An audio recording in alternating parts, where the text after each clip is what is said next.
होगा area under the simple curve. आपका जो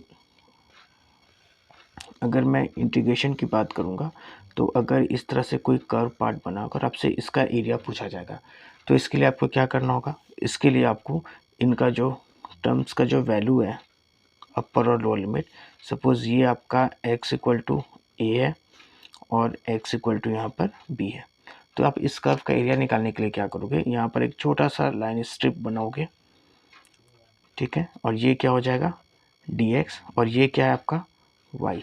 अब आप क्या करोगे ना, इस केस में आप इनका इंटीग्रेशन निकालोगे, इसका एक एरिया चाहिए हमें, तो हम क्या कर देंगे y dx कर देंगे, और यहाँ x का लोअर लिमिट क्या है a, दैट इज़ मैं इसको बोल रहा हूँ अभी x1 और इसको क्या बोल रहा हूँ मैं x2, ठीक है। आप यहाँ पर इसको ऐसे पुट कर सकते हो x equal to a, x2 equal to b, y dx।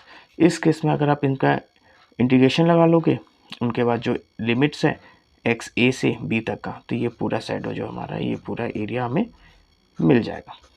Next, अगर इसी तरह अगर ये कर्व इस तरह से है, अगर आपको इसका एरिया निकालना तो आपको आइदर वाई का अपर और लोअर लिमिट पता होना चाहिए। अगर ये ए है ये बी है तो आप ये छोटा सा स्ट्रिप लोगे, ये वाई एक्सिस है, वाई में एक छोटा सा पार्ट है ये डी वाई, और ये लिमिट को क्या लोगे, यहाँ से यहाँ तक के वैल्यू को क्या लोगे एक्स, और यहाँ से अगर आपको इन एरिया का इस कर्व एरिया का अगर एरिया पूछा जाएगा तो आप क्या करोगे, यहाँ पर आप इंटीग्रेट करोगे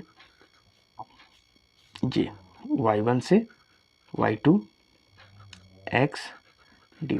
यहाँ पर देखिएगा, यहाँ पर हमारा जो वैल्यू गिवन है x और x2 और x1 गिवन था, इसलिए हमने इंटीग्रेशन भी किसके रिस्पेक्ट में किया, x के रिस्पेक्ट में। यहाँ पर हमारा जो लिमिट है y1 equal to a, y2 equal to b, इसलिए यहाँ पर लिमिट y का है, इसलिए हमने इंटीग्रेशन भी किसके रिस्पेक्ट में किया है, y के रिस्पेक्ट में, ठीक है। ये आपका है area under the simple curve. आप इस तरह से इनका आप एरिया निकाल सकते हो। नेक्स्ट आप पढ़े होंगे कोनिक सेक्शन में सर्कल के बारे में। तो फ्रेंड सर्कल क्या होता है, ये जो आपका सर्कल का जनरल इक्वेशन मैं लिख देता हूँ x माइनस एच का whole square plus y minus k का whole square equal to r square. This is your required general equation of a circle. इसमें आप सर्कल के डिफरेंट केस देखोगे, जब सर्कल इंटरसेप्ट करता है, ठीक है, जब सर्कल का सेंटर ओरिजिन पे होगा, जब सर्कल आपके एक्सिस को टच करेगा, वाई एक्सिस को टच करेगा, या फिर कोऑर्डिनेट को चेक करेगा, या फिर सर्कल का जो सेंटर होगा वो एक्स एक्सिस पे होगा, या फिर सर्कल होगा जिनका सेंटर वाई एक्सिस पे होगा। हमें बेसिक्स यहाँ पर बात करनी है कि सपोज़ अगर कोई सर्कल है, ठीक है, इस तरह से सर्कल है, तो ये सर्कल कैसा दिख रहा है आपको, देखिए इसका जो सेंटर है ये क्या आपका ओरिजिन पे है, तो जब ये ओरिजिन पे होगा ना तो ये आपका 0,0 ये आपका सर्कल का सेंटर है। और अगर मैं रेडियस की बात करूँ, अगर रेडियस इसका r है, तो आप इनका इक्वेशन लिखना चाहोगे तो क्या होगा, x माइनस ये जो सेंटर है h, ये क्या है 0, y माइनस 0 का whole square equal to r square. तो ये इक्वेशन हो जाएगा x square plus y square equal to r square. ये एक सर्कल का इक्वेशन है, कब, जब उनका सेंटर कहाँ पर है, ओरिजिन पे है, और रेडियस क्या है आर, ठीक है। ये जो एच और के होता है ना, ये क्या है आपका सेंटर, और ये जो आर है वो क्या है रेडियस आपका, ठीक है। ये आपका एक सर्कल का टॉपिक है। नेक्स्ट अगर हम लोग बात करते हैं ना इलिप्स की, तो इलिप्स भी कितनी तरह के होते हैं, 2 टाइप्स के होते हैं, जब आपका मेजर एक्सिस एक्स पे होगा और जब आपका मेजर एक्सिस कहाँ पर होगा, वाई पर होगा। तो देखिए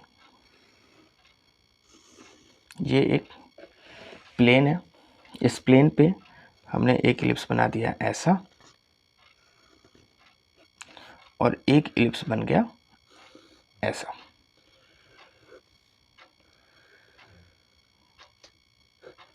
ठीक है। ये इन दोनों इक्वेशन के लिए, ये अगर y है, ये y डैश एक्सिस, ये x है, ये x डैश है, सेम ये y डैश x और x dash, means y positive y dash negative. तो इस इक्वेशन में ना आपका जो इलिप्स का इक्वेशन बनता है वो कैसा होता है, x square by a square plus y square by b square equal to 1। तो ये जो इक्वेशन है ये इलिप्स का ही इक्वेशन है, ठीक। तो इस केस में आपको करना क्या है, ये जो आपका इक्वेशन बन रहा है x square by a square plus y square by b square equal to 1 square, इसको मैं अच्छा से लिख दे रहा हूँ एक बार और, x square by a square plus y square by b square equal to 1। ये आपका इलिप्स का इक्वेशन है, ठीक है। इन दोनों के लिए इक्वेशन आपका सेम होगा, बट आपको फाइंड आउट करना है कि आपका इक्वेशन ये कब बनेगा और ये कब बनेगा। यहाँ पर देखिए ये जो एक्स एक्सिस का जो डिस्टेंस है वो काफ़ी बड़ा है, वाई एक्सिस का डिस्टेंस छोटा है। मीन्स यहाँ पर एक्स एक्सिस मेजर है, यहाँ पर एक्स एक्सिस माइनर है। जब ये जो ए का जो वैल्यू है when a is greater than b, x के नीचे जो ये ए है, अगर ये जो ए का जो वैल्यू है अगर ये बी से बड़ा होगा तो आपका जो इलिप्स बनेगा वो मेजर एक्सिस कहाँ पर होगा, एक्स पर। When a is less than b, तो जो मेजर एक्सिस है वो वाई पर बनेगा और जो माइनर एक्सिस है वो ए पे बनेगा, एक्स पे। तो देखिए यहाँ पर क्या है ना, ए छोटा है, तो इन दोनों के लिए हम एक छोटा सा एक इक्वेशन ले लेते हैं। सपोज़ ये इक्वेशन को देख लीजिए, x square by 16 plus y square by 9 equal to 1। क्या ये 16 को मैं 4 स्क्वायर लिख सकता हूँ, x square by 4 square plus y square by 3 square equal to 1। तो देखिए क्या ये 4, ये जो 4 है क्या ये ग्रेटर देन 3 है, मीन्स मेजर एक्सिस यहाँ पर है। अगर आपको अब ये इक्वेशन पता चल गया, ये इक्वेशन, तो आप इनका कोऑर्डिनेट पॉइंट भी बता सकते हो। सपोज़ ये अगर x आपका मेजर एक्सिस x पर है ये 4, तो ये क्या हो जाएगा 4,0 माइनस 4,0, यहाँ पर क्या हो जाएगा 0,3, क्योंकि y छोटा है 3, तो यहाँ पर मेजर एक्सिस जो था x पे था और माइनर एक्सिस y पे, तो ये जो स्मॉलेस्ट वैल्यू आएंगे तो ये यहाँ पर होंगे और ये कोऑर्डिनेट का नाम क्या हो जाएगा 0,-3। अगर सेम इसके लिए अगर मैं इक्वेशन लिखूँ तो ये क्या हो जाएगा x square by 9 plus x square by 4 ले लेता हूँ, y square by 9 equal to 1।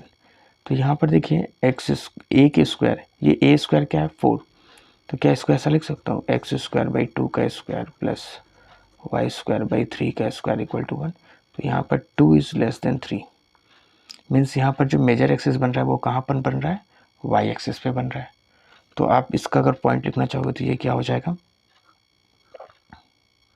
2,0 minus 2,0, ये पॉइंट क्या हो जाएगा 0,3 0,-3, मीन्स यहाँ पर मेजर एक्सिस वाई पर है क्योंकि बी वाला वाई वाला इंटरसेप्ट बड़ा है, यहाँ पर क्या है ना एक्स वाला इंटरसेप्ट बड़ा है, मीन्स ये आपका 16 है, यहाँ पर ये 4 है, मीन्स यहाँ पर आपका जो ए का वैल्यू है बी से ग्रेटर है, यहाँ पर ए का वैल्यू बी से लेस देन है। ये आपका इलिप्स का इक्वेशन है। नेक्स्ट अगर मैं बात करूँ पैराबोला की, तो देखिए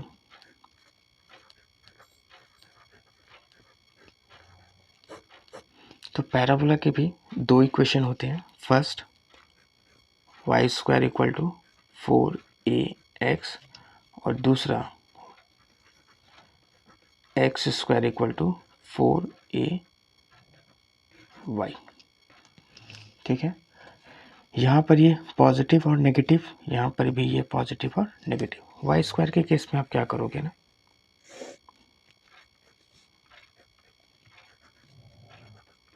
तो ये वाई स्क्वायर है, मीन्स अगर आप यहाँ पर वाई अगर आप माइनस भी लेते हो तो भी ये स्क्वायर फंक्शन पॉजिटिव हो जाएगा, अगर वाई आप पॉजिटिव लेते हो तो भी ये वाई पॉजिटिव होगा। मीन्स इस केस में जो आपका पैराबोला का इक्वेशन बनेगा वो कैसा बनेगा, ऐसा, ठीक है। कन्फ्यूज़न होता है आप चेक कर लो। सपोज़ आपको गिवन है y square equal to 4x, ठीक है। ये ए को मैं 1 मान ले रहा हूँ कांस्टेंट। तो ये वाई स्क्वायर इक्वल टू क्या हो जाएगा जब आप इनका ग्राफ बनाओगे वाई बाई एक्स। तो देखिए जब आप वाई -1 लोगे, ठीक है, तो -1 का स्क्वायर 1, ठीक है, ये 4 इधर चला जाएगा तो 1/4, और जब 1 लोगे तो भी क्या आएगा 1/4।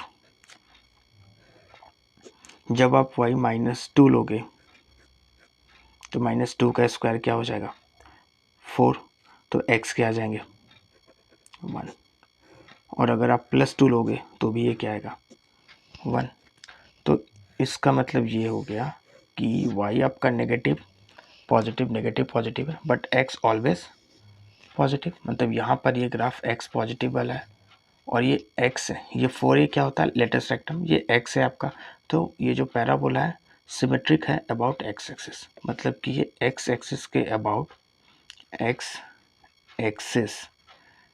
अबाउट ये क्या है सिमेट्रिक है, ठीक है। अब ये ग्राफ कैसा बनेगा ऐसा, और ये पॉजिटिव वाले के लिए मीन्स ये इक्वेशन हो गया Y square equal to 4ax। और अगर ये ग्राफ ऐसे बनता है तो ये कब है जब आपका Y square equal to -4ax, ठीक है। नेक्स्ट अगर मैं इसके बारे में बात करूं x square equal to +-4ay, means यहाँ पर सिमेट्रिक कहाँ बनेगा अबाउट वाई एक्सिस। यहाँ पॉजिटिव भी है नेगेटिव है, तो देखिए यहाँ पर कैसा बनेगा ये ग्राफ, ये होगा ऐसा, ये कब when x square equal to 4ay, और ये ग्राफ कैसा होगा ऐसा when x square equal to -4ax, ठीक है। ये आपका हो गया पैराबोला का इक्वेशन, ठीक है। अब चलिए हम लोग एक्सरसाइज 8.1 से पहले क्वेश्चन को बनाते हैं। Find the area of the region bounded by the curve y square equal to x and the line x equal to 1 and x equal to 4 and the axis in the first quadrant. तो यहाँ पर आप देखिए given क्या है, सबसे पहले y square equal to x, ठीक है, ये आपको गिवन है। दूसरा क्या आपको गिवन है x इक्वल टू 1, और तीसरा x इक्वल टू 4। ये तीन चीज़ आपको गिवन है। यहाँ पर देखिए Y square equal to 4ax वाला हमने इक्वेशन पढ़ा था, ये y के अबाउट सिमेट्रिक है, तो मतलब सॉरी ये y square equal to x है, मतलब ये x के अबाउट सिमेट्रिक है। तो इनका ग्राफ कैसे बनेगा, इनका ग्राफ आप बना लो ऐसे, और ये ग्राफ होगा ऐसा। अब आपको गिवन क्या है x इक्वल टू 1 और x इक्वल टू 4, ये दो आपको गिवन है। तो यहाँ से मैंने एक लाइन को कट किया ऐसे और ऐसे। अब ये वाई स्क्वायर है इक्वल टू एक्स, और क्या बोला है क्वेश्चन में कि ये फर्स्ट क्वाड्रेंट, हमें एक्स एक्सिस के अबाउट फर्स्ट क्वाड्रेंट पे निकालना है। तो फर्स्ट क्वाड्रेंट के लिए निकालना है तो मैं इनका नेमिंग कर देता हूँ, ये ए हो जाएगा, ये बी हो जाएगा, ये सी और ये डी। आपको फर्स्ट क्वाड्रेंट के अबाउट आपसे ये वाला आइडिया पूछा है, ठीक है। फर्स्ट क्वाड्रेंट कौन सा होता है, ये इनके अंदर जो एरिया आ रहे हैं, ठीक। तो इस एरिया के लिए आपको क्या करना होगा, आपको x का भी वैल्यू गिवन है 1, x का वैल्यू गिवन है 4, तो आप इस केस में क्या करोगे, द रिक्वायर्ड एरिया, तो वो क्या हो जाएगा, इंटीग्रेशन लगाओगे x1 से x2 y dx, ठीक है फ्रेंड। उसके बाद आप क्या करोगे, x1 क्या है आपका 1, x2 क्या है आपका 4, और y स्क्वायर इक्वल टू अगर x है तो y इक्वल टू क्या हो जाएगा √x। अब वैल्यू पुट कर दो √x dx, और अगर आप इसका इंटीग्रेशन लगाओगे तो x स्क्वायर √x का क्या हो जाएगा, x का पावर 1/2 + 1, 1/2 + 1। लोअर लिमिट क्या है, लोअर लिमिट है आपका 1 और ये क्या है 4। आप इनका वैल्यू पुट कर दो, तो इनको अगर सॉल्व करोगे तो x इक्वल टू पावर 3/2, नीचे 3/2 लोअर लिमिट 1, अपर लिमिट 4। अब ये से क्या होगा, ये 2 ऊपर चला जाएगा, 2/3।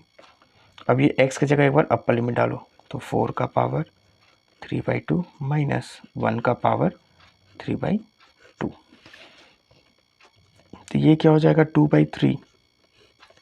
4 को कैसे लिख सकता हूँ, 2 का पावर 2, 3/2 माइनस, यानी 1 का पावर कुछ भी होगा, रिजल्ट क्या आएगा 1। ये 2 से ये 2 कैंसिल हो गए, तो ये हो गया 2/3, 2/3। और देखिए तो 2 का पावर 3, ये कितना हो जाएगा 8 माइनस 1। अब इनको सॉल्व कर लो, तो ये आपका हो जाएगा 2/3, 8 माइनस 1 7, डेट इज़ 14/3। आप क्या निकाल रहे हो, एरिया। तो जो भी यूनिट होगा उसका स्क्वायर यूनिट आप पुट कर दो। This is your required